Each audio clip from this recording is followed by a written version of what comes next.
Bismillahirrahmanirrahim. Assalamualaikum warahmatullahi wabarakatuh. Ketemu lagi dengan saya Tangguh Rifki dari digitalytics.id. Podcast membahas tentang digital marketing dan data analitik. Jadi beberapa hari lalu ada yang curhat ceritanya, Mas. Jadi curhat ke saya perihal ini ya. Bahasanya gini. Mungkin ini orangnya denger juga sih podcastnya. Tapi nggak apa-apa ya. Siapa tahu hal ini bisa dialami dengan saya pribadi atau teman-teman juga yang sama di sana. Jadi siapa tahu ada kesamaan, semoga sharing-sharing di podcast ini ada menjadi suatu solusi ya. Jadi gini isi chatnya, saya cerita dulu. Mas, kan aku pegang distributor kota Jogja untuk produk ini. Nah, saya anggap ini kiasan nih, jadi contoh ya kotanya. Jadi saya pegang distributor kota Jogja untuk produk ini. Nah, sistem dari pusat itu per kota ada mitra.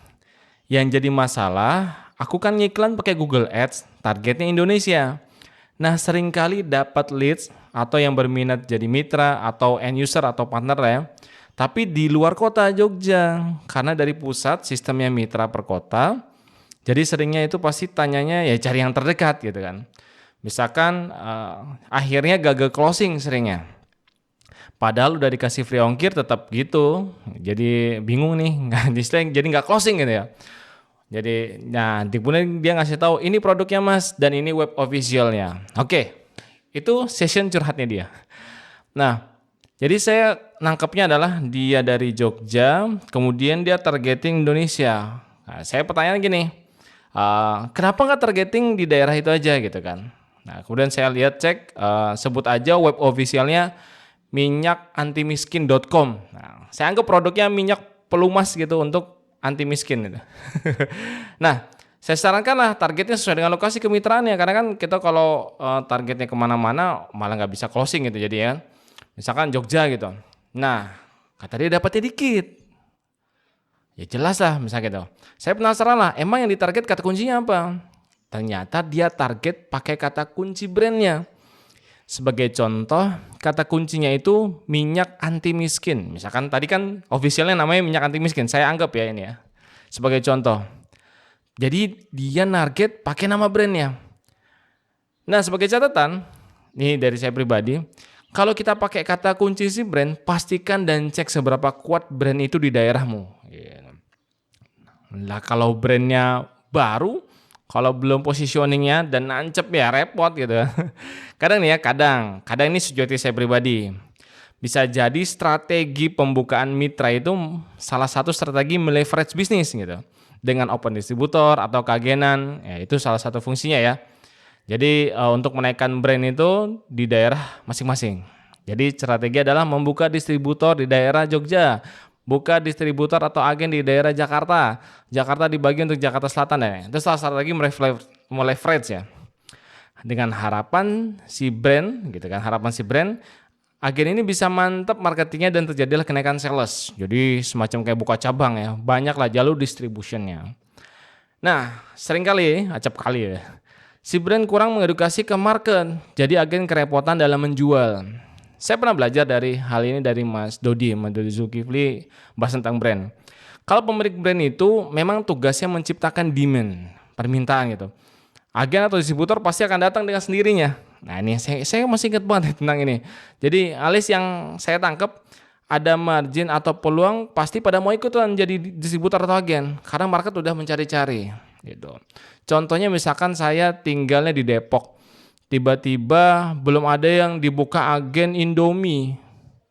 Yang siapa yang mau mendistribusikan Indomie ini? Nah kira-kira kalau kita melihat Indomie pada rebutan nggak? Rebutan karena sudah marketnya udah keedukasi gitu. Bahasanya gitu ya, simpel. Nah beda hal baru mulai. Jadi baru mulai sebulan langsung open agen, market baru teredukasi dan agen atau distributor ini. Kebayang ya? Nah saya memahami juga hal ini emang nggak mudah ya. Jadi saya juga bukan pasukan agen-agenan gitu. Saya bukan pasukan yang bikin reseller seperti itu karena beda ilmunya, beda stylenya, beda caranya gitu ya. Saya termasuk pasukan yang babat hutan. Jadi baru ya gas gitu. Nah itu saya pasukan babat hutan. Bahasanya saya pasukan paid traffic lah gitu ya. Tidak menutup kemungkinan kita jadi distributor agen bisa main paid traffic. Cuman saya biasanya pasukan babat hutan. Jadi yang mengenalkan kan ya saya bisa sebut ada tim-tim yang untuk menaikkan brand itu adalah early adopter seperti itu. Oke, balik lagi ya. Jadi yang masalah keyword tadi nih atau kata kunci. Jadi teman saya ini nggak mentarget kata kunci yang lain gitu. Jadi mentarget kata kunci berdasarkan nama brandnya. Ya wis, tak suggestion aja kata kunci yang lain. Nah, ngiklan di Google Ads itu kan pasti kata kunci yang dipakai yang lebih enak adalah berdasarkan solusi gitu. Logikanya gini ya. Sebagai contoh, kita nyari obat batuk. Apa ya kita langsung search di Google nama brand misalkan Komik atau OBH Kombi atau Laserin. Kita cek. Kita punya masalah pasti mencari solusi ya. Bisa jadi Google mencari solusi. Udah menjadi kebiasaan user, termasuk saya pribadi.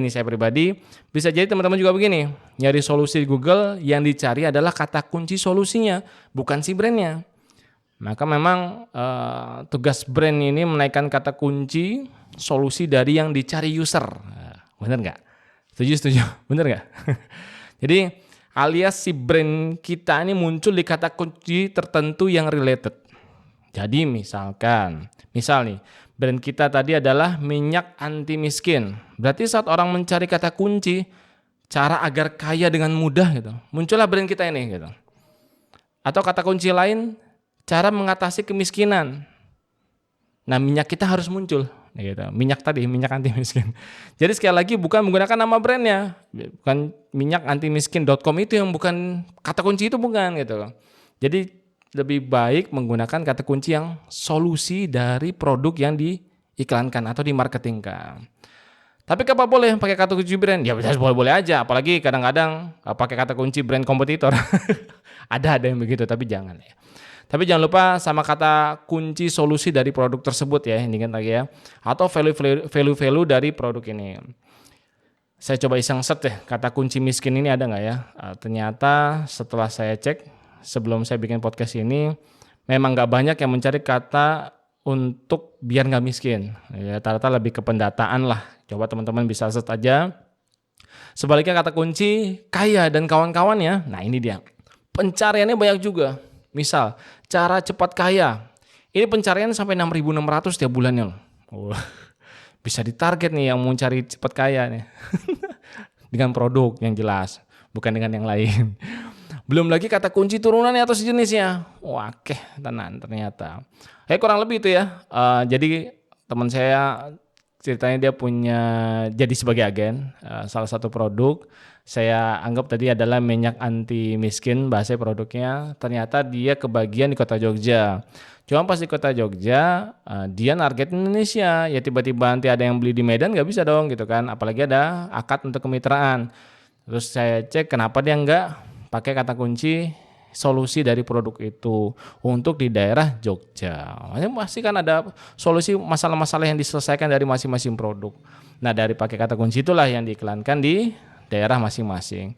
Ya mungkin itu podcast kali ini. Next mungkin kita bisa bahas cara riset kata kuncinya gimana nih Mas. Ya insyaallah next podcast lah ya kita bahas ini. Semoga bermanfaat podcast kali ini. Terima kasih. Assalamualaikum warahmatullahi wabarakatuh.